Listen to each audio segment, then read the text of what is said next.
Welcome back to the Man Cave, everybody. It is episode 40 of the ManTFUp podcast. I'm KimmyB. And Lenny. And we have a very special guest in the Man Cave with us today, a member of the Dynamism Labs family, member of the ManTFUp fam. Austin, how are you doing? I'm doing well. Thanks for having me. I'm so glad to have you here. I've been trying to get Austin on since week one. Austin was one of the first people that I reference you frequently in our podcasts. Although I have a feeling you're going to make me mad today, but it's all good. It's all love. Just understand that, Austin. No matter what. When we walk away, it's all love. And I still hold you in the highest regard. Your beautiful wife, your beautiful family, all of that. Okay, so I left the topic up to these fellas today. So I can't necessarily guarantee you what you're going to get, but it's always interesting. Don't forget to like, subscribe, share, and follow. Please make sure you go back and watch previous episodes. Leave your comments. We'd love to see what your opinions are on the things that we say. You're oftentimes catalysts for future episodes when you do comment. And with that being said, fellas, I hear you want to talk a little bit about SBF, Austin? SBF. MPX, SBF. Did you know, I was not aware that we had already, hashtagged Sam Bankman-Fried into SBF, hashtag SBF, or just SBF. I clearly have not been up on my Twitter game. I've been boycotting a little bit since, Mr. Musk took over, but whatever. Yeah, I think we probably talked about it a little outside of this, about how they allowed him to, everybody's up in an uproar, how they allowed him to do all this and get away with all this, and he's still walking the streets. Bernie Madoff was... Bernie did it for years, though. Yeah, but let's be clear. The other one, too. What was the other guy? The attorney in Broward that they caught doing the same Ponzi stuff. Oh, I know. You know what I'm talking about? Yeah. Down here, there. Oh, yeah. They really are. Yeah. But I feel like Bernie is kind of Bernie's where the bar is set for folks that want to get that for folks that aspire to be Ponzi schemers. Bernie did it for years with the creme de la creme, some of the quote unquote smartest people. He's the best on the planet. It doesn't you know become a Ponzi scheme until you lose all the money. Yeah. Until you can no longer, what is it, robbing from Peter to pay Paul? But I remember months ago when I first started working with you guys, not that crypto was just starting to take off, because clearly Bitcoin, it's been around for a very long time. But I know it was just kind of starting to bubble. We were starting to see some other players entering the market. There was a lot of talk about it, a lot of excitement. We were coming off the whole GameStop thing. You had a lot of everyday people starting to kind of get involved in the markets, whether it was, again, crypto or just stock NFTs, market, all the NFTs. That was one of the first things we were talking about. You guys were very excited in here about NFTs and just all the possibility in that space. So how do you feel about the recent kind of developments? Because the whole Sam Bankman-Fried FTX collapse really jolted the crypto community. It was a... He is a genius. Mm-hmm. You can't put it past him. He's a genius. Mm-hmm. And whether for ill will or not, that's up to the courts to decide. But do you compare this to kind of the WeWork situation? You remember the WeWork guy, and he just was able to he was such a good salesperson when it came to his project. He was so passionate about WeWork that when he got in a room with people with money, he was able to convince them that this was the greatest idea on the planet, and they were just basically funneling him cash. And he didn't have to convince people, though, because the whole Bitcoin thing was going. Cryptocurrency was people were talking about it. There was a big buzz around it. Yeah. And I believe that he started by discovering that it was being traded at different prices in different markets, and he would buy it cheap and sell it high, which that's normal business practice. But it's still virtual. It's still, it's tangible because you can get somebody to pay for it, but they don't have anything really. you could They have find out this- about the numbers in your bank account. Yeah. You go to the bank, you can't withdraw all of it. They're going to say you can only get $10,000 until you go to the next bank down the street. Are you talking about with It's your all real vir- cash? Yeah, with real money. Is even your money Yeah. sitting in the bank, or is it just sitting there on your... Well, we know your computer money's not and it's really being lended sitting in out the, yeah, facts. That's exactly what is happening. That actually happened recently to some people that I'm very close to. And my mom got divorced finally. And so my stepdad is, Yeah. you know, but one of the situations was cashing out like a big life insurance policy and transferring cash. And there was a whole issue with the check. And he went to cash it like, hey, here's the check, put it in the bank. He knows what he has. And they told him out of XYZ amount of money, you could only take 5,000, something crazy. And he was like, what? It's going to take 7 business days. And he was like, ain't this some bullshit? Right. Yeah. You know, because obviously the money, especially if you bank with a smaller bank, you know what I mean? Some people don't do the big kind of chain banks. You don't ever really know how much is physically sitting in there. And that, that was kind of the start of the Great Depression, wasn't banks are only required to hold like 10% of their deposits. Mm-hmm. So, I mean, in general, like if everyone went to pull their money out of Wells Fargo, they couldn't do it in 7 days. Well, that's what happened with when everything went to hell in a handbasket in what was the 20s and 30s? Yeah. Like everybody made a run on the banks. They were like, shit, there's a depression coming. Rah! And so it was like, okay. The thing about crypto is it's volatile. It's based on what someone will pay for it. Yeah, it's like imaginary. Art. Well, isn't that any market? Yeah, I mean, it is and it isn't. There's there's tangible markets. I mean, theoretically, the bank should have assets to cover that other 90%, whether it be mortgages or whatever else. SBF. Yeah. Messed up.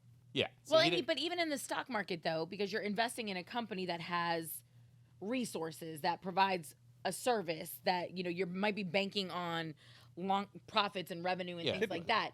But and we've seen when that's a problem, when people are inflating bottom lines, and inflating, revenue projections and things like that. And then all of a sudden it's like, wait a minute, we're going to be a little short, guys. Like, so yes, there's there's a relativity to it all. Crypto, though, just feels very like I smoked a lot of weed and this sounded like a great idea.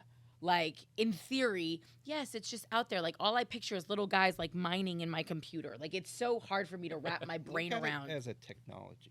Yeah. Not a tangible monetary thing. It's a technology. Mm-hmm.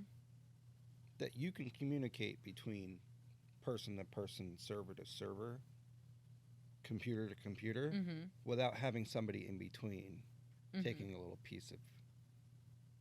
Oh, there was somebody in between, though. Sam was in between, taking all your shit like that. Right. Well, his other stroke of genius was, once he built his little FTX empire, he created his own currency, which he then valued himself. Mm-hmm. Well, which is, this is a very typical millennial thing. I'm worth X amount. Because I'm worth X amount, which it's the same thing. Look, anybody can identify with whatever they want to identify as being valued, whatever, right? Yeah, but it wasn't. No real. pun, Kimmy. I've seen your other. You're such a liar, but nice try there. I see where this is gonna go downhill quickly. Sorry, I said the I word.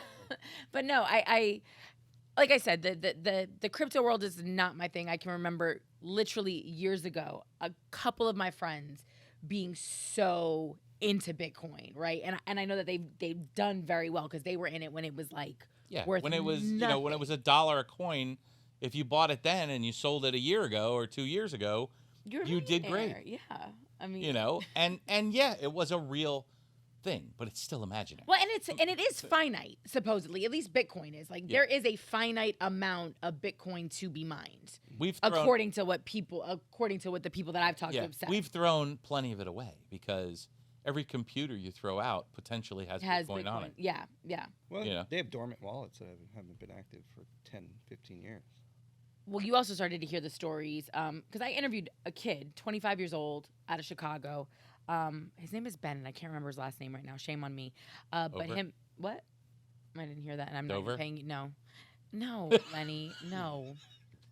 Your jokes are so bad. They're so horrible. Like Whatever. I can't It took her a even. second. I know. It's because like that's just so like ridiculous. We're having an actual real conversation, and that's what you want to slide in. I don't know. Of all moments. I can't wait. Please feel free to comment. Yes, bend over was what he just said.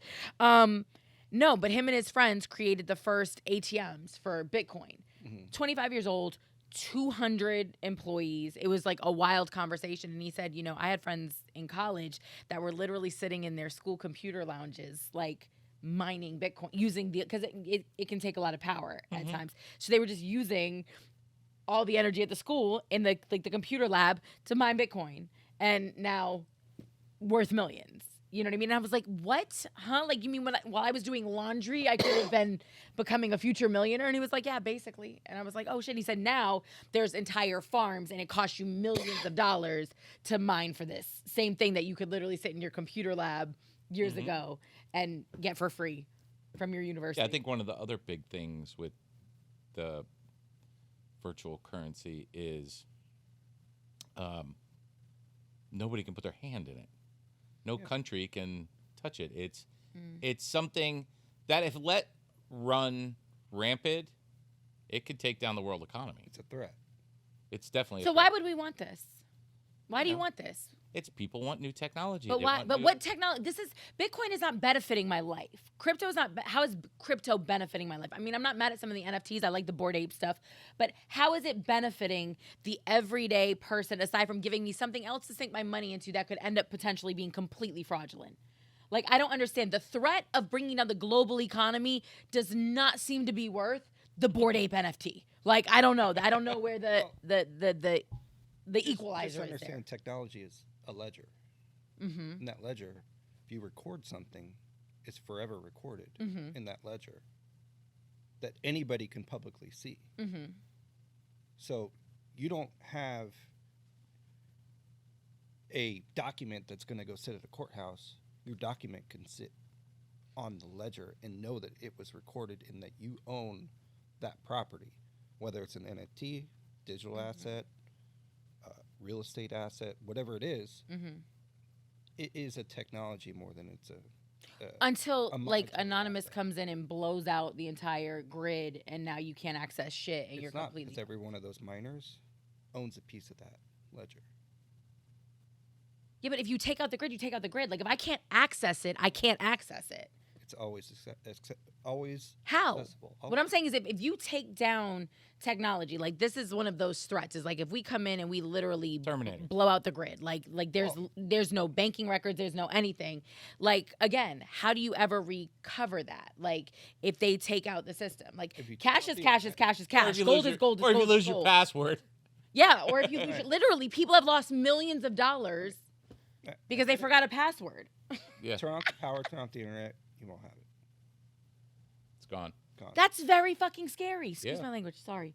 Like, Not gold, not diamond. Well, think that's what about- I'm saying. Gold is gold. Jewels are jewels. Like, real estate, if I own this piece of property, I own this piece of property. Even if you say my deed isn't good and I have a gun, I can defend it and say I own it. I'm talking about, like, I'm talking anarchy, whatever. This is part of the growth process of technology. Right. You know, It's a it's part of revolution. it's why part do of the we want that?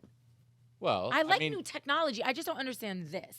it I think it breaks down to age demographics mostly. You know, who wants it? Who really, you know, where is this push coming from? There's a reason that all these tech kids are 20 fucking years old. You know, there's a reason. Well, but it's also, I mean, this is what many of them grew. I'm never going to hate on them. Like, I love reading the stories about the kid who was 12 and was a straight hustler and was fixing iPhones, you know, like on school grounds, clearing $100 every time somebody broke a screen or dropped their stuff in some water. And then that turns into the kid who's now building systems, right? Or, and that happened. This was kids, the way you played with cars, right? The way that you messed around in Nick a used garage. to fix iPhones. Kids, but like, that was a kid's, you know, garage was there, was building and rebuilding computers, right? Like, adding more modem. My mom won't let me upgrade my gigs or whatever, so I'm gonna watch this, Mom. I'm gonna get in here and I'm gonna fix my motherboard. I don't know, but like, I can admire their passion for it. I just don't understand the benefits of it. And then we see it, and this is a like, there's nothing new about Sam Bankman-Fried's story. Do you know what I mean? Like, No, so all of it's- like, it's- He's the Just- poster boy. Yeah. Yeah, it's the next generation Ponzi. but that's what I'm saying. So really, everything changes, but everything stays the same. But here's the Greed is still greed. here's If I the can get funny over, I part can of still his get Ponzi, over. though. His Ponzi doesn't really fall under a Ponzi because there was no regulations. Facts. Everyone else got arrested immediately because They were breaking laws. they were breaking laws. He didn't Yeah. break any laws. Because crypto is unregulated Yes. at this point. Yes. Who's to say? I don't think it's going to stay. No that one much can longer. tell him that his coin was not a real coin and it wasn't worth what he said it was worth. No one can tell him that. But in the world, we are still a people who barter, right? Like I have this, and it's got to be worth something to you, right? So like, I'll give you my water for your ManTFUp TV hat, right? Like we have to agree on that. So if it gets to a point where I no longer agree with you, I can sit here and tell you my water is worth your hat. And you can be like, no, it is not. Mm-hmm. Right? Like at the end of the day, people like tangible things. When it comes to the exchange of goods and services and things like that, that whole kind of like out there in the metaverse, out there in the universe, it's there, I swear. Like, nah, bitch, I want to see the suitcase with the money in it. Like, but then pop this the lid. generation doesn't have that. This generation grew up on plastic. They don't know. They don't know from money. Ooh, that's a good point. Yeah, they don't know from I'd money. rather get a cash app than a Yeah. dollar bill. Yeah. 100%. I ask people, I'm selling something on OfferUp. Hey, I need cash. Oh, can I Venmo you? Right. No. Well, Well, even that's being over regulated now, 600 too. bucks. Yep. What? Over 600 Yeah. is being regulated? Uh-huh. 1099K. Wow. Nah. Can I tell you, I have a problem with that. Like, that I have a problem with. We talk about, fixing the tax structure, and then this was like a big announcement. Anything over, so I said, so you're coming from the mom that's got an Etsy shop. Like, that's where we're going to focus right now, on the people who are, selling stuff, like drop shipping, or the nurse who's got a little side hustle or whatever. Now, I realize that I'm sure there are some people that are getting over. I get that. But like $600, $600 you want me to fill out a 1099 for my little handmade, Was a little bait and switch. what do you mean? Weren't we told in the beginning of this era of the presidency that they were going to tax over a certain tax bracket, and if you made less than a certain amount, you don't have to worry, and it was just kind of like, I'm not going to make, anybody would have. I don't want to go there. Yeah, now. but I don't think that. This was never mentioned during Yeah. any sort of anything, and you have to agree because it's objective, Yeah, but it's the low-hanging fruit. the lowest. Yeah. No one is taking money away from corporations. No one is taking money Well, away and that's from what I have. billionaires. That's what I have the problem with. No This right here, you're just taxing the people who are already taxed. I don't Yes. understand. Wait, Like, it's we are already taxed. Yes, and how do you, I mean, 1099. What am I? Is someone gonna 1099 me for buying something? People don't know how to 1099. I No, buy a Venmo car. submitting a 1099 on your behalf. Yeah. Yeah, Automatically. yeah. That's ridiculous. So now they're coming to them. But I'm wondering, was that because is there something that Venmo and PayPal and all of these, cash exchange apps weren't yeah, because doing? I'm sure this generation is paying their fucking drug dealers with. Oh, Venmo. facts. Are you So- kidding me? Facts. Yeah. Facts. Everything. Facts. So That I did have a problem with, though, Austin. Like, for real. Like, when I saw that, I was like irate in my house, and not even from a personal perspective, but I was just like, "Are you kidding me?" Like, this is where we're going to expend our resources. This Yes. is why we hired 80,000 new This is IRS about- agents, was to come after the people that are selling homemade candles, yes. like on Instagram. or if you sell a purse or Yeah. anything. It's the Anything. lowest Yeah. hanging fruit. Yeah. That's all it is. No, I don't mind it because I've always worked in a contracted industry, so it's like, I have a salary for my radio station job, obviously, but usually anything else I do outside of that, and then that is oftentimes based on the person that you're dealing with. You know what I Yeah. mean? But I mean, you make a salary, you get taxed on that salary, then you buy a product that you pay sales tax on, right? So now you've taxed twice on that product, and now you're selling that product because it's sitting in your closet for 6 months, and they're gonna tax you Yeah. on that. But They've already taxed you on the money you spent on that product. facts. Now they're gonna re-tax you on it. That's wild. Yeah. I just think everybody should pay a flat tax rate. Like, we should all Yeah, I pay think the same that's probably- percent across the Well, board, period. Like, Yeah. because it's all relative. Your 20% is different than my 20% Nobody is wants to different fix than the your problem. 20%. Well, because then what would you vote on? Like, then what would your platform be, every time you got up there to run? But I did have a definite issue with that. And then going back to the crypto thing, it was funny because the luxury market skyrocketed, obviously, especially in cities like Miami, Los Angeles, anywhere where these guys could go and spend that money. But again, I can see both of your points in the sense of the government definitely wanting to get a handle on it for multiple reasons. Clearly, they want their tax. Uncle Sam, what is it? Like, there's two things that are certain in life: death and taxes. Mm-hmm. Like, Uncle Sam is going to find a way to get his piece, especially if you're, reaping the rewards here in the good old United States of America. Like, if we can see you dropping 50 grand at 11 on a Friday night, if we can see you throwing 100 million at, the Miami Heat and the arena for naming rights, if we can see you breaking off Tom Brady and this one and Giselle Bunchkin and all these other people, like, oh, where's ours? Because again, you're paying that though. Like, if you're paying them, were they being paid in crypto money? Because that goes back to your point. Like, the money he was spending on houses was real money. Yes. It was not funny money. It was real money. Because not everybody it was from selling his crypto. Yeah. And getting real cash and getting cash currency for it, and then turning around. Well, that's what he owned. He owned an exchange. You exchange the coin for a fiat. Yep. And you take a percentage in between. He Gotcha. owned the exchange. So, there's a million exchanges out there. Mm-hmm. And so is that similar to, like, if I go to Europe and I go to, like, a money exchange? Is that, like, the same thing? Is that basically what he was, but just for crypto? Well, it's also a market. You can buy and sell. Yeah. So it really was becoming like any other global. Yeah, I mean, for the most part, I would say probably 50-60% of it was legitimate, maybe even more. Probably more. Was legitimate. It's like, this is a Bitcoin. I'm an investor. I want to buy, $500 in Bitcoin. You put your $500 to $100 in the exchange. You get your Bitcoin transferred to your computer. Well, where they fell out was Bitcoin went from X amount to Y amount. Yeah. They couldn't cover the spread. Mm-hmm. So they had X amount of dollars. How could you not cover how can you not cover the spread, though? Because here's the deal. If it's increasing in value, it's because people are investing, right? Like, I just don't understand. Why can't we do things on the up and up? Like, why are you... It dropped in value. It dropped. That's why I couldn't cover I understand that. So when it dropped, but I'm talking about when it started, it went from being worth nothing, and then all of a sudden it hits $90,000 a coin, right? Or whatever it was. It fluctuates like the market fluctuates. Well, but is this because it's strictly cash? It's not put it this way. If you're a bank and you have X amount gold, what I'm asking you is this the difference between the stock market and dealing in a currency-based market? Yeah, I mean, it's the same in a stock market. Okay. You put in $500 into stocks. Yeah. That are like, $100. If everybody went and sold their stocks stocks tomorrow. $100 a share. Yeah. Okay. Let's say they're $100 a share today. Yeah. Tomorrow they're $20. But I take the L. I take the L when it goes down. Yeah, well, that's what everybody's doing. That's how you cover the spread. You take the L. Like.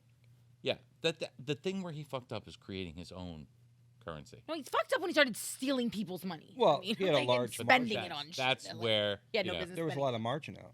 Yeah. So he was getting loans for people to buy it on margin. Why? You're not my man. And who was he loaning it to? His friends, the 7 people living in the house. It was like the real world. Did you see that when it came out, like how they were living in the Bahamas? It was like 6 friends moved to the Bahamas. It literally sounded like the intro to a new season of The Real World on MTV, only there were billions of dollars involved. Like, it was the most ridiculous. And to think of the people who were investing a significant amount. That's the other thing. Very wealthy, smart people don't like to be made to look stupid. So, to your point from earlier saying, I don't know if he's even really going to end up paying the piper, people don't like to look dumb. I think the establishment is happy that crypto was kind of unseated for a minute, right? That it was shaken up and that people are doubting it now. Like, this is the first real kind of test and hit that it took.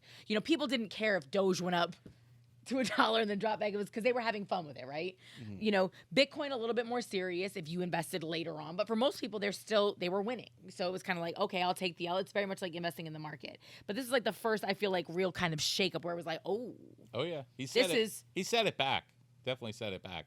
It's good though. Which some people like that. Some people don't. I mean, it's like anything else. If it's unregulated, it's going to be abused. Do you want it regulated or no? You want it to remain unregulated? Regulated. When it gets regulated, it will pop. Safer. Yeah. People will want to invest. Yeah. There'll be a legitimacy Right. to it. It won't be the wild fucking west. Right. Yeah. So we need regulation. To a certain. Yeah.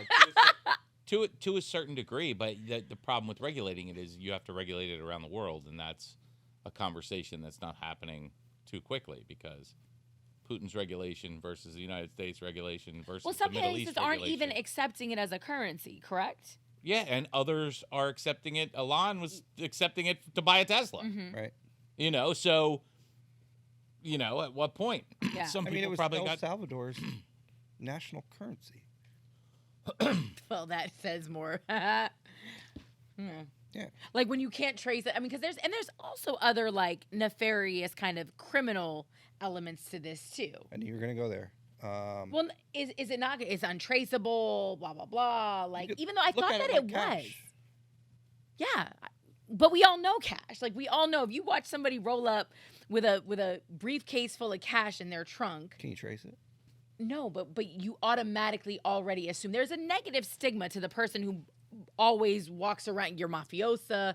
You're you're in the drug game. You're doing something nefarious, right? Like the person that's always got a wad of cash. Especially in this day and age, nobody has cash. Facts. Although it does make. I always have cash. Yeah, Lenny, you're a cash guy. I just, If people look at you strangely, you pulled out $500 bills. What's going on? fuck's wrong But with you know what though? Like, I'm here for it. Like, I'm not mad. I like the tangibility, not just necessarily even of cash, but just of having things that are backed by things. Like we talked at length, ad nauseum. Like some of people's biggest criticisms against the stock market and America in general when it comes to inflation is, the minute we put our currency into the hands of Wall Street, right? As opposed to the Federal Reserve. Like there was a time when every dollar bill that was printed, there was a matching piece of gold in the Federal Reserve to back it up. There wasn't a dollar in So now what backs circulation. it up? The stock market. And it Which wasn't in we the know, Federal which is- Reserve. I mean, the Federal Reserve is a private company. But I'm saying, but there was gold. Like that was the whole thing. Stock Our market currency doesn't was back it up. based. What'd you say? Stock market doesn't back it up. Our currency now is not backed by the stock market. I thought that it was. It's backed by our taxes. Our credit worthiness. Yeah, our creditworthiness. That's all okay. it's backed by. It's not backed by gold anymore since the early 70s when Nixon But that's what I'm saying. got rid of that. But now it's backed by us. They borrow money against you. Oh, Kimmy. fact. Our Okay. ability to that pay I back know. debt. That's all it is. There's no, and smart people in this world know how to destabilize us, and that's why I told you. I warned you. I told you before. I'm worried that between China and Russia, starting to accumulate. Well, when you talked about minerals and them. Yeah, trying they're to starting create to their own accumulate currency. gold, platinum, and other things, other precious metals. Uranium, Yeah, and they can Welcome to they can Ukraine. actually lithium. Welcome to Ukraine. they can actually make a currency That's backed. that's backed by that, which Yeah. which could really destabilize the dollar. I mean, why do you think we were in Afghanistan? Yep, all of it. Yeah. It's We're not looking for terrorists. We're looking for uranium. I don't think that. that's because I they can't won't mine even. it here. Utah's full of it. I can't say that. I think most people know that because I don't think most people know that. I am a person who is very well aware of the reason why we fight wars for the most part. It's also the reason why a lot of people don't back our military the way that they used to. We haven't had full support for a military mission since World War II. Like, really and truthfully, the American people fully backing something. It didn't happen in Korea. It certainly didn't happen in Vietnam. And it hasn't happened in any of our Gulf, Middle East excursions. What do they call those? Operations? Operations, yeah. Well, because it obviously it's not They a don't want declared to war declare, unless yeah. it's declared by Congress. And Congress hasn't declared war since World War II. It's just a loophole to get around. Yeah, I mean, but I still believe in our military. I still believe in democracy, Of and I course. still like to Absolutely. put my faith in the fact that at the end of the day, we are fighting for human rights, and we are fighting for some of the principles, or most of the principles that we value, and that we have built this country But I upon. mean- I like to think that way. I also know that there is always an ulterior motive, that we are very strategic in where we decide to, commit resources, right? Especially when that could trigger a world war. Like, it's a very touchy situation. We know that right now in Ukraine, obviously. And to your point, why are we in Ukraine? Why is Russia in Ukraine? we had that conversation when we had Joanna in here. Mm-hmm. And it was like, yeah, it's sitting on a shit ton of lithium and a shit ton of... Well, the number one question is, why are we sending money? Why do we keep sending money to Ukraine? Mm-hmm. Well, aren't we trying to keep the Russians out? They're already in. Yeah, but that's But they the don't same. own it. Like, stop. That's the They don't same wanna as own it. being on their They side. want the land. They've wanted the land. They've been renting out Ukrainian land for years. Why are they bombing land that they want?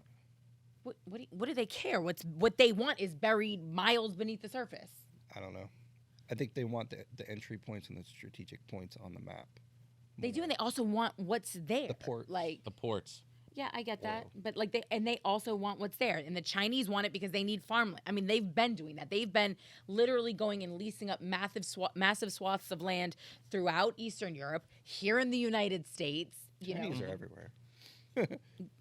Yeah. They are. Obama. Well, I mean, but that's the other thing we don't talk a lot about, and I've mentioned it multiple times. They own a lot of farmland here in the good old US of A.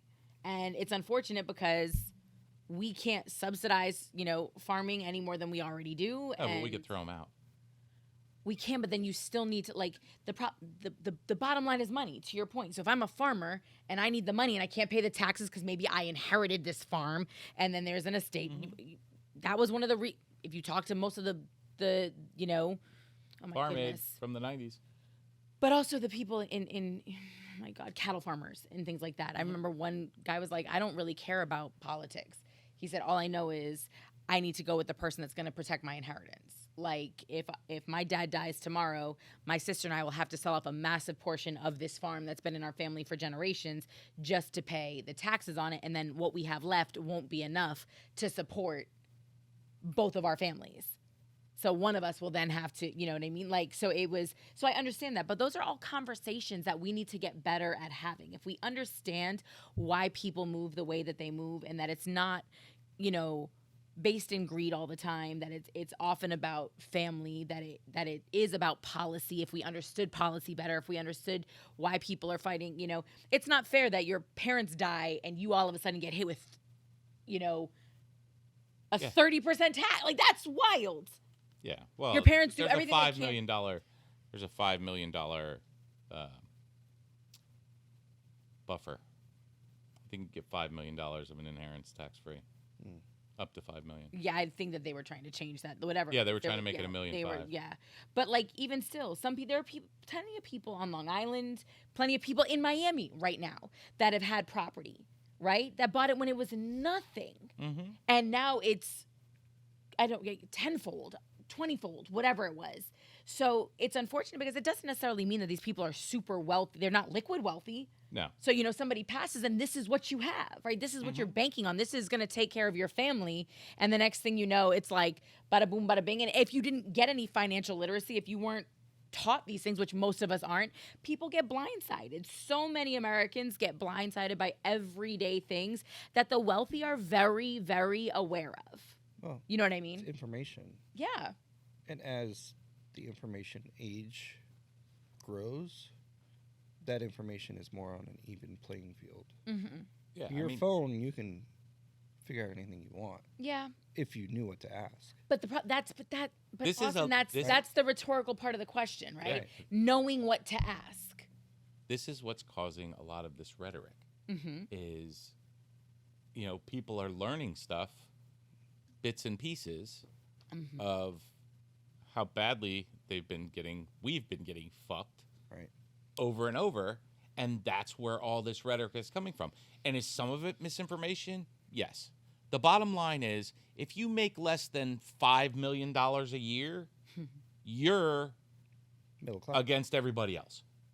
It's 5 million and under. 5 million down to 20,000 a year are in the same fucking boat. Which that only 1% of the population makes over $400,000 a year. Okay. It doesn't matter. Yeah. It doesn't matter. That 1% is against the rest. Yeah.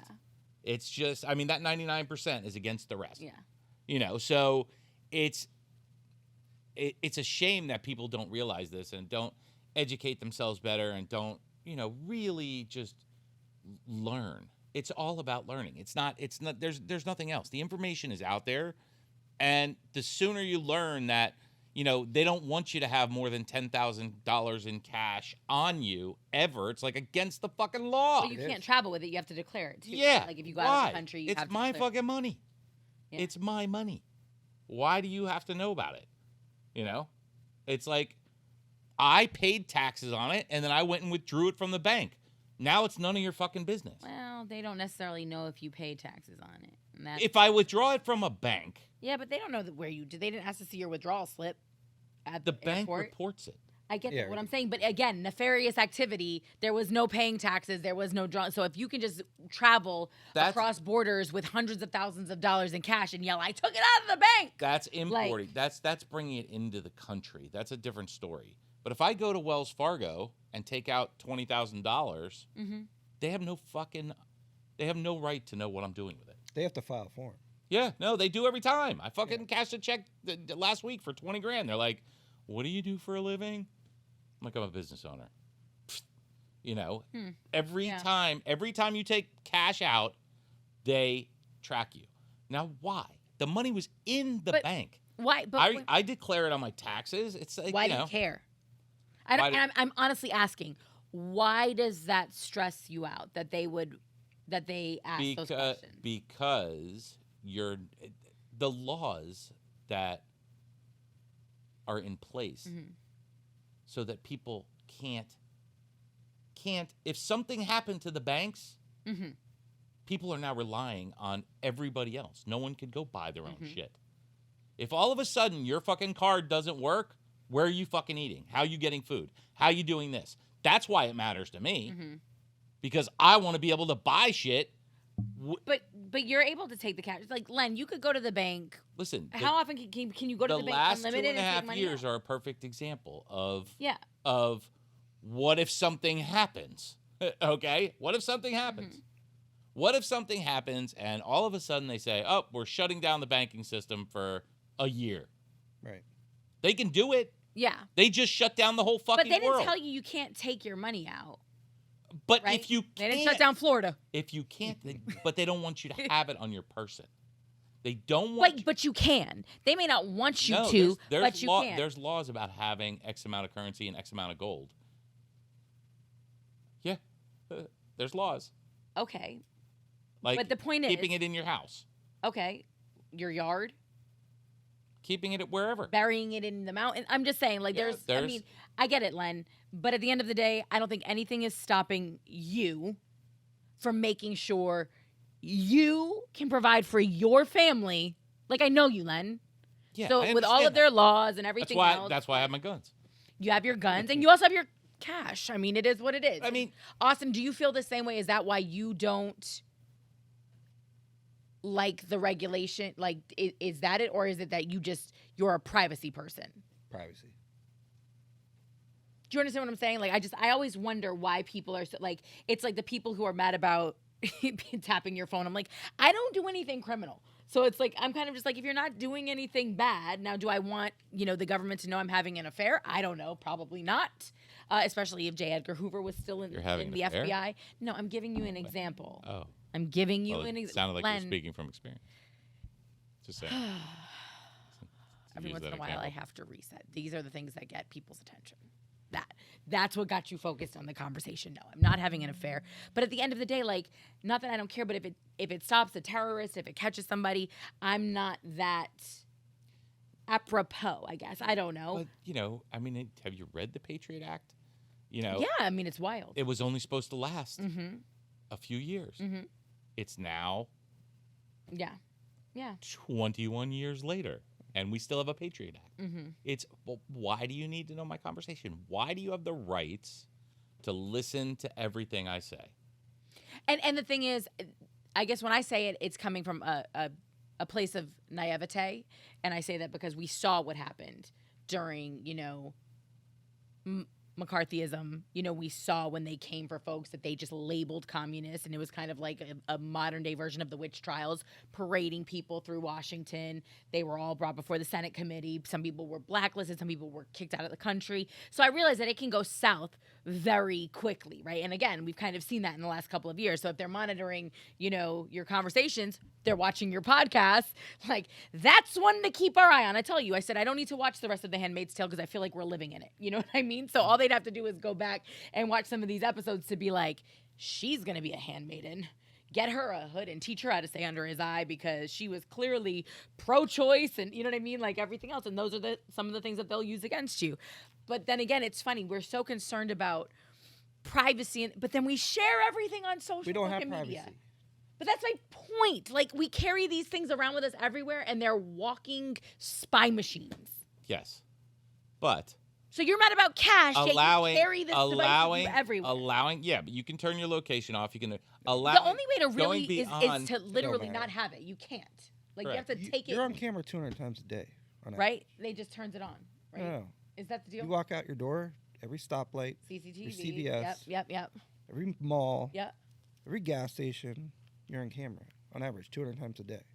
You don't have privacy. Mm-hmm. Yeah, I don't mind that so much. You turn your location off, you turn this off, you can look at somebody when your phone's off. Right? They can hack into your camera. Everything. Yeah, they do it on your television too, and like your MacBook and everything else. Like literally, people can go in and turn like your TVs on camera and on. stuff. Everything. Like not turn it on, but they're watching you. If it's connected to the internet. That's so. And everything is. Yeah. Your fridge is probably. That's why people still have flip phones. Because they're paranoid. Yeah. But all the flip phone does is keep them from looking at you because they can still listen to your whole conversation. But again, it's like, do you understand what hypocrites we all look and sound like? Right. A lot of times, like we're yelling about privacy, and I'm mad that you want to know where the money comes from. Like, and I'm walking around with this. But you want to know the difference, Kimmy? You're making a choice to have that phone. Okay. You're making a choice to put stuff on social media. You're making a choice to put yourself out there or not. I've searched plenty of people online. There's people that I know that are uber wealthy. You can't fucking find dick about them online. Nothing. By design. Nothing. It's by design. So it was their choice. But when they're on their cell phone, the government can listen to them. Mm-hmm. That's not all right. It's not all right. Mm-hmm. It's every little thing that pops up because of this thing. And we were talking a little bit last week about the ramifications of being able to fire people out of business. So, and I didn't get to tell you this story, but in 2001, after 9/11, the airlines all had this clause open up about firing their employees, laying off their employees without benefits. So in 2001, I don't know if you remember, the air industry was a big thing. People wanted to be in it because they had a retirement, they had this, they had that. It was like, working for the fucking... It was an incredible industry. Yeah, it was like working for the government. In 2001, the only thing that could cause or allow them to fire seasoned employees without benefits was terrorism. An act of terrorism allowed them. That's why the whole entire industry got laid off. All the seasoned pilots, all the seasoned stewardesses, all the seasoned employees lost all of their benefits with that clause. My stepdad was flying in 2011. He's been flying for 40 years. Not all of them got laid off. But it allowed them to do it. Yeah. Without any ramifications. What? Is this like a conspiracy? No, it's just, it was a loophole. It was a loophole that businesses took advantage of. Got you. That was it. It was there's no conspiracy. So similar to the U.S. government taking advantage of the Patriot Act. Yes. So now years later, every one of these little things that they do are chipping away at what the World War II generation fought for, what the boomers stood for. Mm-hmm. It's chipping away at all of that, one little step at a time. They push you this far back, you push back an inch. They push you this far back, you push back an inch. Meanwhile, they're getting 11 inches every time they push because you're only coming back an inch. Right. And they're doing it consistently, and they're doing it more and more.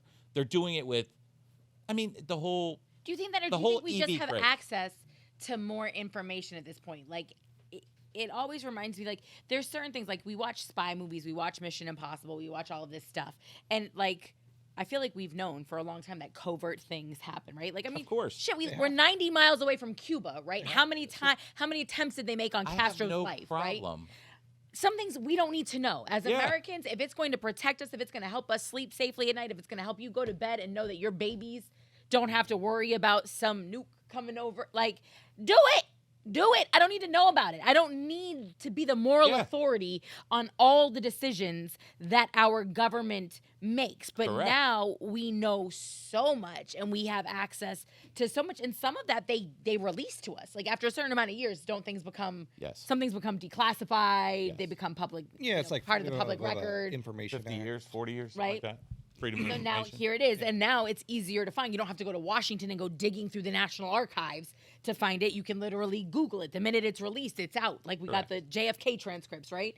So it's just, I don't know. I think sometimes information is incredible. I don't mind covert operations. Mm-hmm. You want to go assassinate somebody because you think they're doing bad shit? Go right the fuck ahead. That doesn't matter.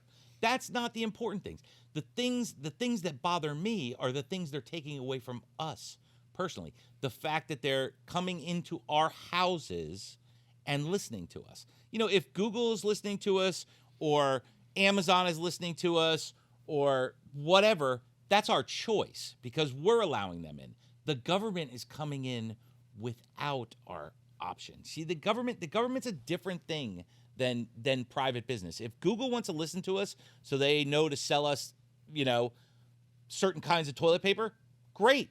That's our choice. Mm-hmm. The government listening to every conversation that we have is no longer a freedom. Is the government listening to every conversation you have? Every conversation on a cell phone gets listened to. Everyone. Really? Everyone. Really? Yeah, and hard lines. Everyone. The government has, that's a lot of phone calls. There's not That's a somebody lot. listening. There's not, yeah. Put in a It's place. put in a thing, and it's put in, and it's categorized, and it runs Oh, through an God. algorithm. And then if Imagine something, having to listen to that shit. if something is kooky, Yeah. they There's probably keywords or they something. put like people on it. like- Yeah, just like any other Yeah. algorithm works. You know, that's Uh-huh. the way it works. So, you know, and then Yet they still miss so much. So clearly, do they their miss it, systems or aren't- do they miss it, or is that one of those things where you don't need to know? Listen.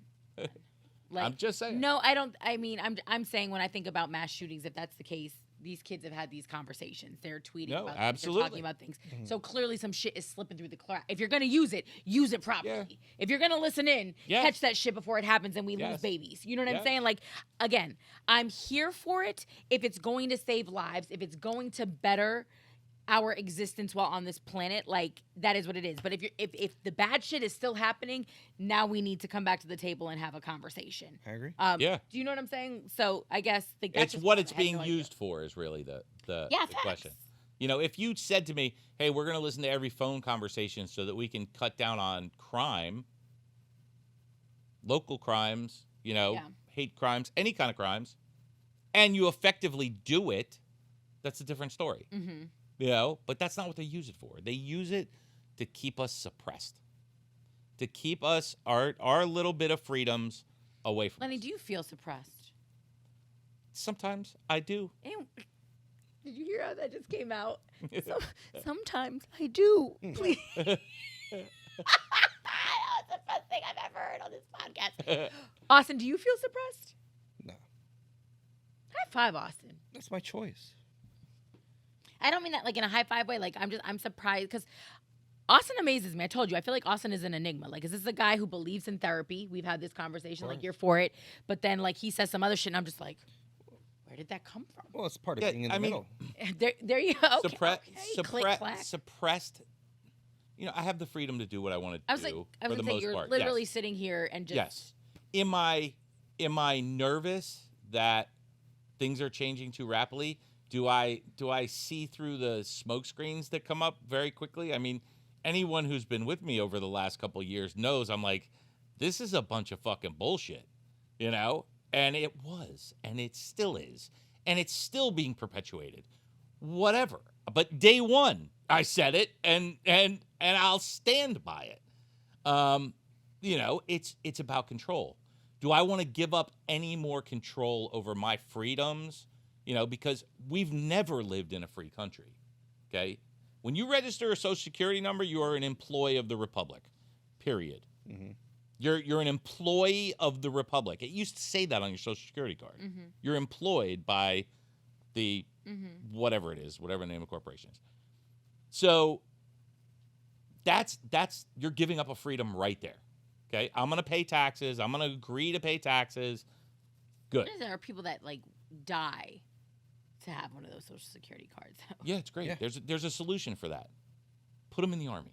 No, I'm talking about all of the immigrants, the people that want to come here and that's what I'm talking about. That want to pay taxes, want to have police forces, want to have paved roads, want to have running water, want to have I would love that infrastructure and Kimmy, I would love for them to contribute. Here's a very simple solution to the immigration problem. Simple, very simple. And just listen to it and then tell me that it's not simple. So people immigrate here. We're all immigrants here. Yes, we're all immigrants here. But people immigrate here. I'm not talking about anybody in particular, but people immigrate here, right? Yep. And we allow them in, and then there's language barriers, there's education barriers, there's all kinds of these things. So what do we do? So what do? We subsidize that, and we pay for that with tax dollars to educate these people and get them learning English, get them jobs, whatever. We subsidize it. Why not just have them all go right into the Army? Why not have all Americans go right into the Army? I'm fine with that too. Why not have all of them do it? But why? But if you want to immigrate to the country, why not? Anybody at that southern border right now, if you said to them, "Hey, you can become a citizen. You have to serve. You have to serve 4 years in the Army." Every one of them would be. Now they're in the Army. So what can you do? You can educate them. You can teach them the language. You can do all of these things. Do you want 4-year-olds to go into the Army? For the same, no, but let's say a family comes. Mm-hmm. The wife and the husband enlist. The kids get child care. It's the same money, Kimmy. We're spending that money and letting them roam the streets. Meanwhile, you don't know the character of these people. You don't know anything about them. And this is nothing new, though. See, this is a frustrating conversation because your great-grandfather was this person you're talking about, and nobody forced him to go into the Army, and there was a language barrier. If you came from Italy, that's fine. If you came from Greece, if you came from Colombia, if you came from Venezuela, if you came from Nigeria, if you came from India, all of our people, we've all gone through this process, right? Yes. And it's about hard work. I'm here for joining the Army, but I think it's across the board. If you're going to do that, then that needs to be at 18. Everybody signs up. 2 years, we're going to be like the Israelis. Why? What do you mean? Once again, it teaches you loyalty to your country. It teaches you discipline. It teaches you a respect for that Constitution. I understand that. A lot of people leave Israel before they're 18 years old. But I understand. And a lot don't. I understand that. So, why would you do it just to immigrants now? Now, all of a sudden, you don't agree. Your people are those same people. What do you mean I don't agree? If they made my grandfather go into the fucking Army, great. But why now? Why now? Why now? You think it was any different? You think we didn't have people that came in and mooched off the system before? I don't think that majority of immigrants are non-contributors. I really don't. I live in South Florida, and I think they bust their asses and they do all the shit that entitled Americans don't want to do. But are they doing it legally? Meaning, what do you mean? Did they get into the country legally? If you listen, are they working legally? Did they? They're working. Pick your battle. Do you want them to work and make money? Well, if you get a paycheck, they're taking money out. They are, but also that's also on the business owner who's hiring the illegal immigrant. Let's be mad at the American who's exploiting the system and not paying taxes because he's paying them cash and they're under the table. That's besides the point. The complaints that people have about immigration right now. Okay, you're lumping it into, if I'm not going to go. Listen, nobody is going to stop wanting to come to America if they have to enlist in the Army. Nobody is going to stop wanting to come. Just listen to that, okay? Now, the complaints that everyone uses as this immigration battleground are, there's criminals coming in. They're not paying their taxes. They're not doing this. So if these are the arguing points, that are making immigration such a hot topic, why wouldn't you? But those are also there. But they're not all criminals. And then on top I of that, get- you also I can't get take people that. from war-torn, ravaged, people that are seeking asylum, that have been raped since they're 3, that have been child soldiers. Asylum, and Yeah, but that's a lot of people at the southern border are literally escaping political persecution. They're trying to get out of and away from regimes that they don't believe in. And again, do you think any one of them would say no to enlisting in No, the army? I don't get that. But at the end of the day, they're coming into the country, and if they're working under the table, a lot of times I don't think it's about avoiding paying taxes. I think it's because they can't become citizens, But you because know we there's made the issues- path to citizenship so difficult unless you're white, Russian. Like, it amazes me who can just waltz right in and then who has a more difficult time. And a lot of times, if you're coming in with money, if you're coming in with resources, if you've got a visa and a Right. green card and you're already got a job lined up with Google, you're good to go. If you're poor but have a work ethic that's through the roof, you're No, waitlisted. I get it. You're That's what stuck in a every other cage country at Yeah, the but border. it's I don't also, get it. But it's also part of because Kimmy, that people, who is going to support those people? Who's saying that? Who's though? going to support those people? Who's going to support? If you let Do you know how many Americans we support? People born and raised saying- right here that are on welfare, Medicaid, disability, I'm not everything saying else. that system's not broken either. Like, I mean, Jesus. I'm not saying that Put them system's in not the broken. fucking army. I'm not saying that system's not broken, okay? That system's just as fucking broken, okay? You want to be on welfare? You need help? Great. I'm going to give you help. But if you want the government's assistance to support your 12 kids... You're and asking this- people, though, to defend a country that hasn't yet accepted them or allowed, like, I don't know. Let me just throw this question out there. What do you guys think? Do you think anybody would stop coming to this country if they had to enlist in the army for 4 years to be a citizen? Would you have enlisted? If you knew you could come right into America by enlisting in the army and become a citizen, Depends of the situation where you come from. If this is awful, really awful, it's gonna be worth it. Mm-hmm. If you are okay over there and you come here, and it's a sacrifice that you have to make to enroll into the military. But it depends what you in your needs. You know. I'm just not a fan of the rhetoric that you're spinning as to why this should be the angle that we take. Plus, you have to look at the demographic. Like, I think if you're an able-bodied man, if you're 18, but again, we have parameters. Not to mention, I don't want just anybody serving in our army. Like, Yeah, I but want you us know to have our a military- qualified, you know our functioning- military, people are worried that our military Yes, is I know not all gonna of have this, troops. honey. I know all of it. We're too fat, we're too stupid, and we're too sick as a No, country. we're not enlisting.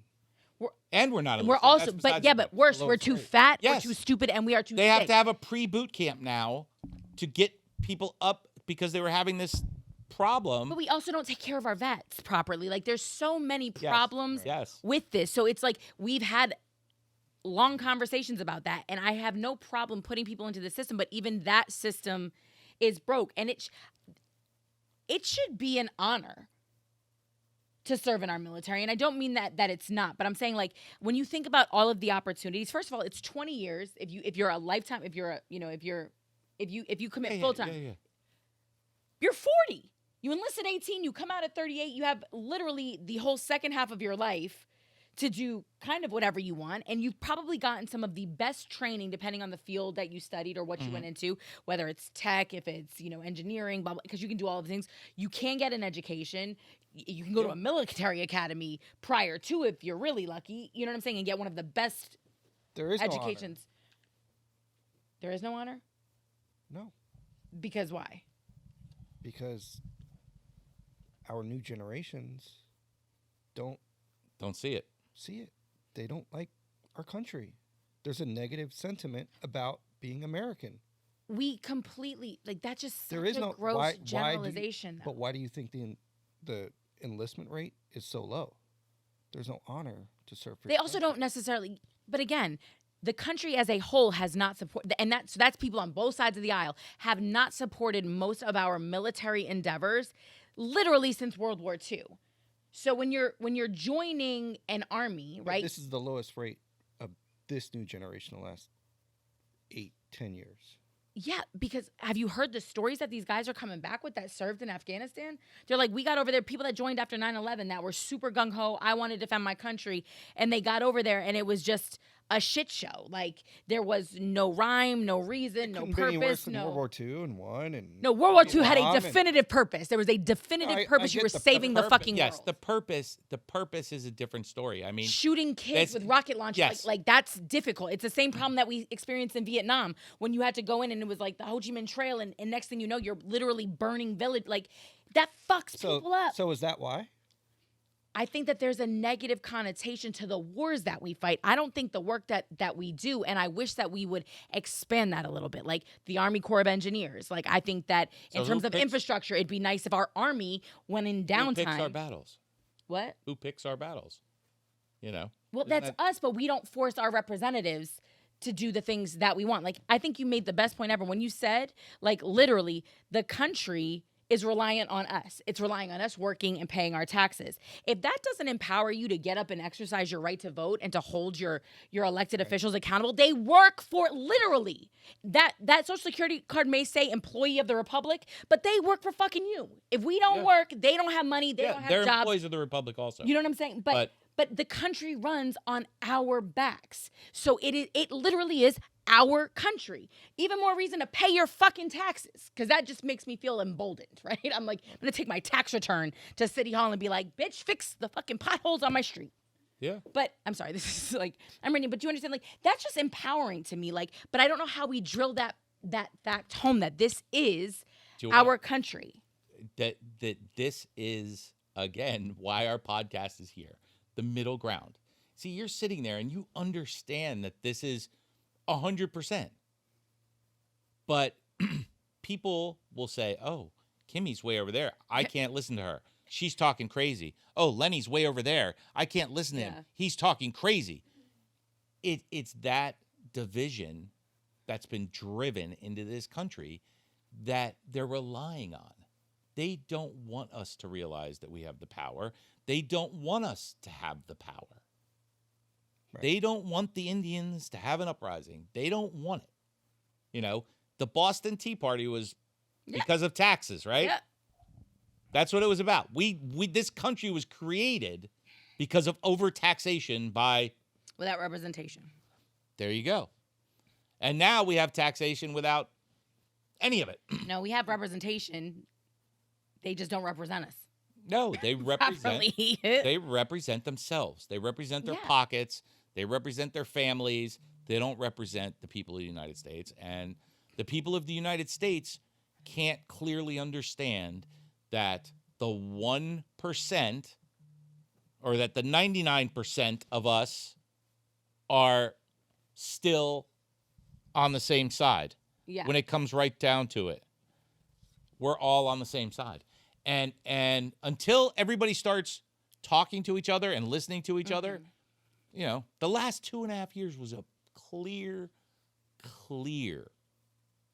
example of us not being free. I mean, there's been a division, I feel, in this country since Oh yeah, it's never been Obama's stopped. first. It's term. even before that. Oh no, it was Austin. before that. Way before Like, that. Me, I felt it. My Yeah, generation. yeah. Well, everyone comes of age. So as different people, I mean, I'm a few years older than you, and you're a few years older than Austin, and Austin's a few years older than her. Yeah. So everybody's Yeah. age of reckoning has a different, Yeah. you know, It's like epiphany. Like, Well, when you feel called to arms, like Yes. when all of a sudden something happens, it has a different. that you know, now you're motivated. for to our get in. parents, Yeah. it might be the civil rights movement. For me, Yeah. it might be, you know, John Lennon getting shot. Yeah. For you, it might be, I don't know, Backstreet Boys. I don't know. How dare you? How dare you? That is just. I'm leaving now. At this point, I will never be back in this. I'm just kidding. No shade But, to the Backstreet Boys. You know, so it's they use those as tools against us. You know, there's no reason that we can't all just understand the facts that the 99% of us that are out here grinding are in control. Facts. But you know what's even crazier though is that when I think about this, like we're having these very real conversations about, you know, very real issues, and I will always, you know, include in that race issues, some systemic problems that we have that go back hundreds of years, like whatever. But the irony is that we're still more passionate about election fraud or whatever it is, right? Like looking, I told you last week, I think I was yelling about the whole, the state of Georgia. It's all red and then it turns blue. But like, do you even know how this works, guys? Like, do you even know? Doesn't matter how red something is. It's about the number of people that voted for one person or the other. Right. Like, do you understand what I'm saying? It's got nothing to do with it because this one area, you know, Atlanta can turn Georgia blue, like period. If everybody comes out and votes one way, right? It's numbers. So, but it goes back to what we do and don't know, and information and lack thereof, and knowing the right questions to ask. So it's like when you light that match, and that's what makes me mad, is that people light the match and they get people all fired up, but then they don't provide them with the proper information, right, to make sound decisions. And so then they're out here just willy-nilly reading headlines left, and it's like the people that get caught up in the whole, you know, like I told you, GameStop, right? Yeah, we're taking down the man. And it's like, really, the man that you're going after is that hedge fund owner, but that hedge fund owner is managing the 401ks and the pension plans of teachers around America, of firefighters, of police officers. He's got a backup plan, right? If his hedge fund collapses, trust and believe me, he is quote unquote diversified, right? Like he's going to be okay. He still owns his house in Florida outright or whatever the case may be. It's how Trump has never really ever been completely bankrupt, right? He's always got Mar-a-Lago, which is worth 40 mil or more. And that's smart business people, people who know, you know, who know the loopholes. Right. So you have all of these people helping bring down the man, but really the only people getting hurt are the people just like you, right? Like it's your aunt, your uncle, your grandmother. So like when we come for democracy, when we question our electoral process, when we question the legitimacy of our elections, right? Because somebody lost and somebody won, like that's how they work. All we're doing is hurting us. To your point, that 1% that's sitting up there, they're okay. They don't give two shits. They've got an escape plan. Yeah. No matter what, they're good. There's no left and right at the top. Do you know what I mean? Like, because like you said, we were talking about it off the air. Sam Bankman-Fried was donating across the board, right? And he said it in an interview. He said, my donations to Democrats were public. My donations to Republicans were dark because Democrats lose their shit. Well, and he said it's a very he's just trying to go after. Well, no, but he also was. But like this was post whatever, and I think he just didn't care. I think he was very honest about it, and he was because he wasn't really saying it in a negative way. He was just like, it's a tumultuous time, and he said I gave pretty equally across the board, to be very honest with you, because the guy said, oh, it seems like you were really left leaning, and he was like, I'm gonna be honest, I've donated to a lot of people on both sides of the aisle, but my donation to one side does. Yeah, that's my point. So it's called hedging your bets, and that's what that 1% is doing. While we're fighting about democracy, they're sitting there hedging their bets. Trust and believe me, no matter who takes over, rich people are going to be okay. Whether it's going to Canada, whether it's going to Mexico, whether it's staying right here and being a part of whatever new regime takes over, they're good. So like we need to just back up a little bit and start realizing that we are legitimately in this shit together and really do have the power. Yes. How many times have you heard that, Congress needs to come to an agreement or the whole government is shutting down? How many times have you heard that in the last 20 years? Lots. Yeah. Happens every year. How about multiple times? We need this or the whole country is coming to a halt. Right. You know? Yeah. I mean, it's that simple. The problem is, what if tomorrow nobody got up and went to work? Capitalism, though. Somebody is going to want to exploit that. Yeah. No. You know what I'm saying? Right. Like there's somebody that's going to get in their car, even if every Uber driver shuts down, if every taxi parks their shit, if every public bus driver's like, fuck you. Like, damn, I can make all the money. Lenny's going to be in his big-ass pickup truck with 80 people in the back. Though. So again, blessing and a curse, and you have to look at it. Every time you look at the things that you're complaining about, you have to see it from a higher vantage point, right? To really see all the moving pieces of it. Right. Let me ask you this. Have you picked a side? On what? I pick a side on a lot of things. Well, you were saying left, right, views, this, that. When it comes to, I think, moral issues, when it comes to rights of humanity, equality, and things like that, I definitely am always going to fight for those things. Always. Adamantly, Doesn't staunchly. matter who's- Whether it impacts me or not. No, marginalized people, minorities, things like whether it's women, whether it's the LGBTQIA plus community, whether it's Yes. people being persecuted Yes. based You're on gonna- religious. You're going to pick up the beliefs. torch for those that can't fight for themselves. Yeah, that's just who I am. When it comes to economics, though, I want to know. Like, so I have no problem sitting here telling you I know nothing about crypto, right? Yeah. Like, and I don't mind being honestly ignorant about it because I feel like when I surround myself by people who do, I learn things, right? I'm not a freaking FBI, CIA intelligence, expert, hence the reason why I had no idea they listen to all of our phone calls. Like, I have no problem admitting that. And I think that's where we have an issue because I can be more open coming from a place of, I don't know anything about this. So how about you present your case, and whichever seems better. When it comes to economics, I definitely skew more conservative. Like, do I believe in the welfare system? To a degree, yes. We've had this conversation. I believe in helping people. Do I think it needs to be grossly overhauled?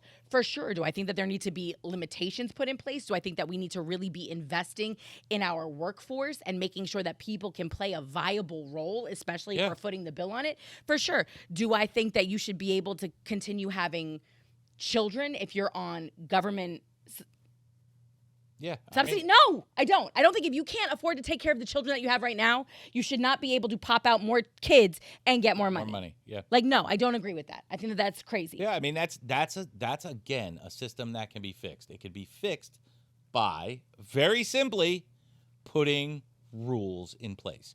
We'll support your family. We'll help you get child care. You learn a trade.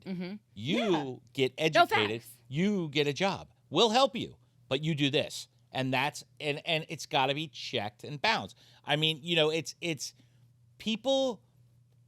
They'll come after you for the stupidest shit. Like, people get it all the time. Did I tell you one of my kids fell and bumped their head when they were little, and DCF showed up at my house. We went to the hospital. It's like had them checked out. And DCF showed up at my house and questioned me, questioned my daughter, questioned everybody. They'll come for that.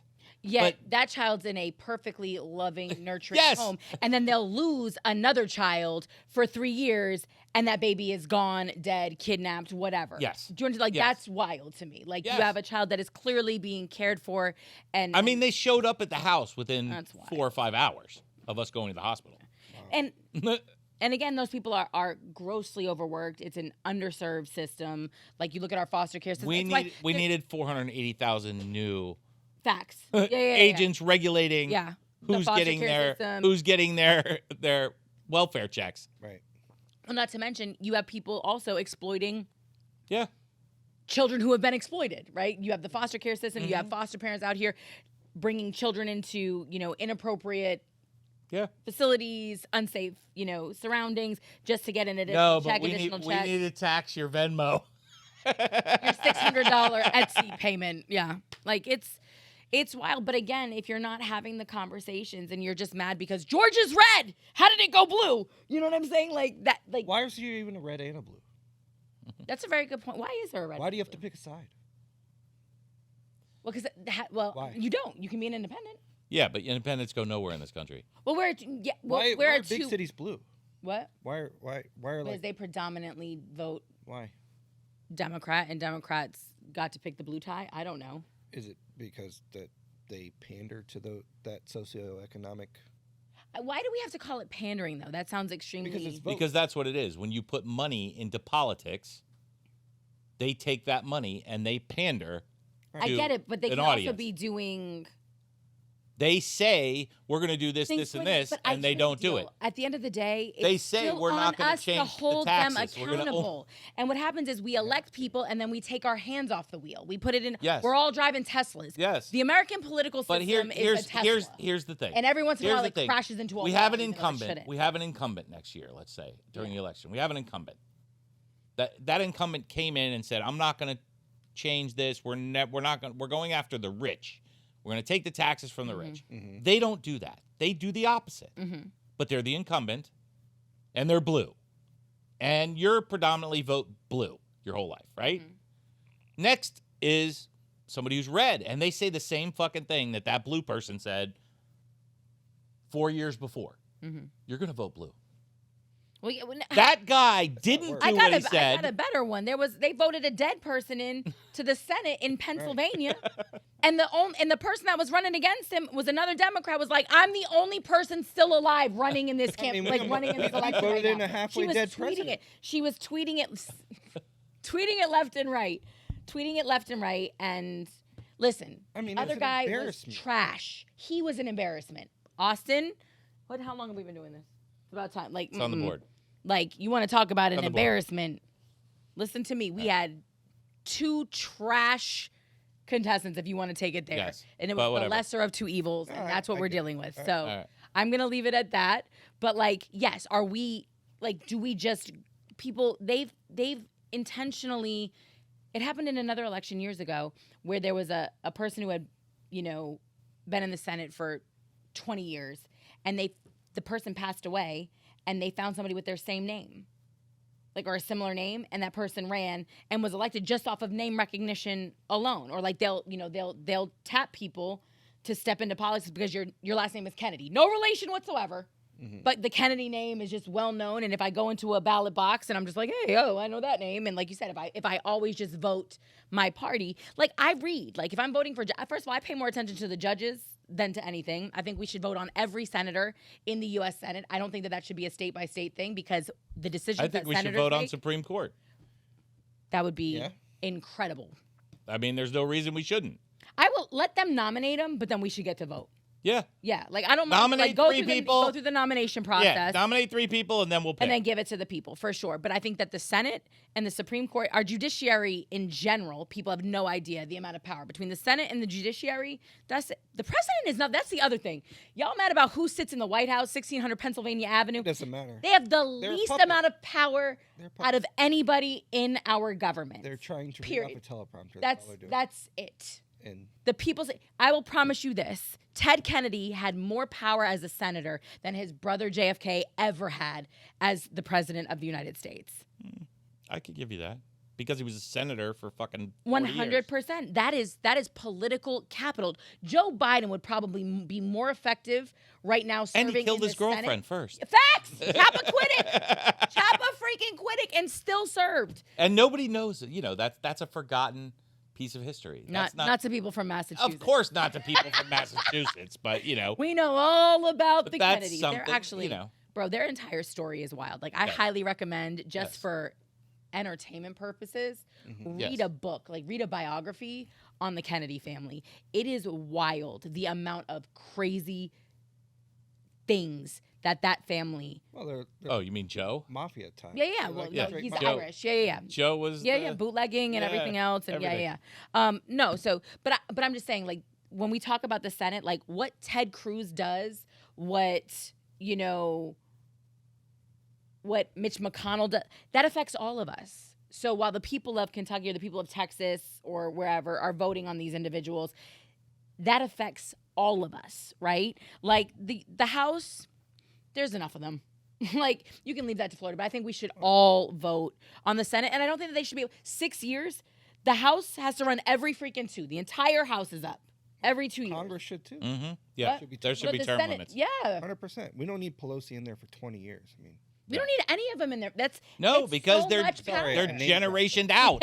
They're generationed out. She's a dinosaur. She has no idea what's going on. Majority of the people. So if anybody wants me to run for president, let me know. I'm gonna put it out there. To my water. I'm a normal person. I have all kinds of fucking skeletons that I'll air before I go out.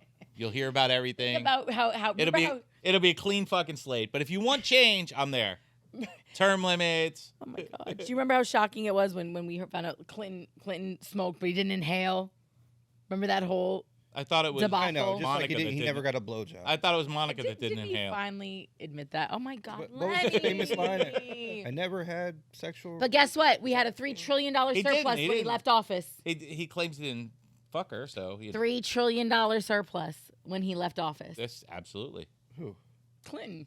Yeah, burn through that. Was that on the way here or back from Pedo Island? Sorry. Listen, Are you? they're all. Are you listen, one of those? that whole can't. all of this shit is again stuff that's made to drive us crazy. If you want it, if you don't think that the 1% live totally unimpeded in anything they do, you're fucking crazy, because they do. They have. But why the are we? luxury. Can I ask you a question? They though? have the luxury. Yeah, but we're so focused on that. But we've had Kendra. We had Kendra sit on this chair right here, and you're talking about Pedo Island. But I'm talking about the people that are literally snatching up our babies at the Wawa and in parking lots at different apartment complexes on a daily basis, and nobody's tweeting about that. Right? We're talking about save the children and put, Ghislaine Again, and Ghislaine Maxwell. the Let's get them. 99%. Is like she's behind bars. Where's Let's the get list? them. Because that list isn't going to impact what happens right here. And I mean, I would love to see it. Obviously, I think we all would. There's a reason. Like why shit. we haven't seen. Well, I get that. I mean, but I'm not. But just because you don't like somebody's politics, you don't just get to throw people on that list or start leveraging that's accusations. That's just absolutely that's wild. correct. But there's part of the 1%, and And there's part of the 99%. There's a lot of uncles out there. There's a lot of aunts. There's a lot of coaches. There's a lot of priests. There's a lot of people that we give ultimate respect and power to that abuse it on a regular basis. Well, that's just factual. Don't mess with my priest. My man, My priest. literally, I said that in the most eloquent way. I could go back and pull audio tape of things that you've said. And my God, the holy water would bubble in the back of the church. Like, get out of here. So I mean, like, I just how do you wish, get a nun pregnant? we're so easily distracted though, Austin. We're so easily caught up in that shit, and it's like whatever the media wants to cover to.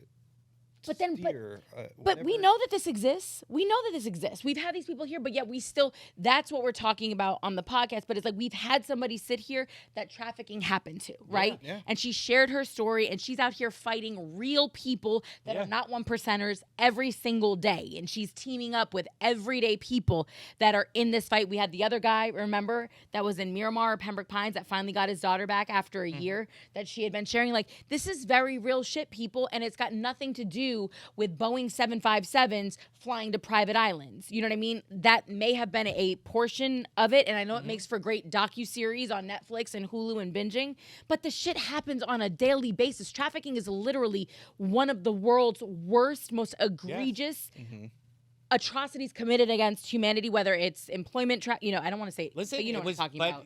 And it was happening to Labor. It was happening Sex. in Palm Beach with, Yeah. so with Epstein. yeah, For sure. so it's straight up. That's you can't get any closer to home than that. For sure. So yeah, there's issues all the way around.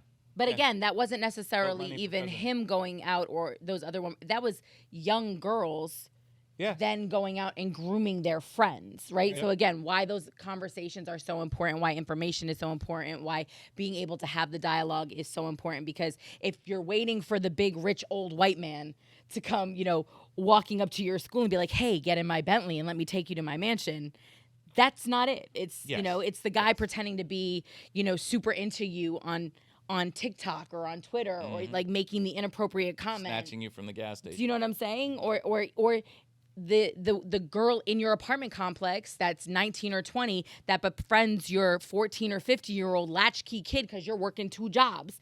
And the next thing you know, you come home and your kid's shit is packed up. And gone. And you find her in an ad in the back life. of a newspaper. You know what I'm saying? Like, so again, we just need to stop you letting won't them see that distract us. in the news No. or the media. And if you do, you see it one headline Why? Yeah. and then it's gone. Why? I don't know, because I'm more passionate about that. So I don't know. Yeah. Like, I don't know how that sells more. I don't know how Epstein and that sells more papers than what's really happening every single day. Because they want, that goes back to the division. They want to lump a group of people over here and make them look bad, and lump a group of people over here and make them look bad. And the only people they can make look bad to influence the 99% is influencers and people that we look up to. Right. So that's why this is the headline and not the guy who took the girl from next door. How do we make people smarter? how do we change? Like, how do you understand what I'm saying? How do we? Because We- that's on us. That's our fault. That we are more easily entertained and consumed by the lives of the people that don't live like us, right? About like what Kim is doing with Kanye or Yeah, whatever it is. yeah. We're much easier. Like, it's how Rupert Murdoch built the most powerful, Right. media empire on the planet. He understood sensationalism sells, right? Like how you can facts are, only facts if people buy the paper and read them. Like kind of mentality, right? And I'm not saying that they do, but then you have to compete. So now everybody has to start doing journalism in that way because he's winning. He's selling more newspapers. He's got better ratings, right? So now everybody else is like, well, what's the formula? Which and leads that's to shitty. which leads to people's mistrust about everything. That's why we have to have NPR. That's why you need. That's why you need Man the Fuck Up. There you go. All right. That was a good way to wrap it up. Yep. That's why you need to man the fuck up. I love it. Yeah. Austin, thank you. You're welcome. Austin's a quiet guy. I'm sorry, Quiet. but you did great. I'm very proud of you. I'm Hey. so happy you came on. Out of my comfort zone, right? Yes, this has literally you been like a stayed. year in the making. Yeah. Literally, because we've been doing the podcast now for a year, Yep. and I remember like week 1, and everybody 40 was like, episodes. everybody was like, absolutely not. Like, no, I'm not coming on. He was a no. Everybody was a no. White boy Nick was a no. He's still a no. Shh. You're gonna get canceled for that. He's white and his name is Nick. I mean, and he's as white as they come. So, but yeah. Waspy So I'm Nick. glad. Wasp, is that better? Mm-hmm. Okay, Waspy Nick. No, I like white boy. We know. White boy. We know. But anyway, thank you for watching episode 40, now officially in the can. You can like, subscribe, share, follow. Please leave us comments. I'm sure something we said triggered somebody today. It always does. Again, we love a good stitch on TikTok, so feel free to share those. And like I said, who knows? You may inspire next week's episode or a future episode. And we are absolutely everywhere that you can listen and stream podcasts. So make sure you do that and tell your friends. Peace.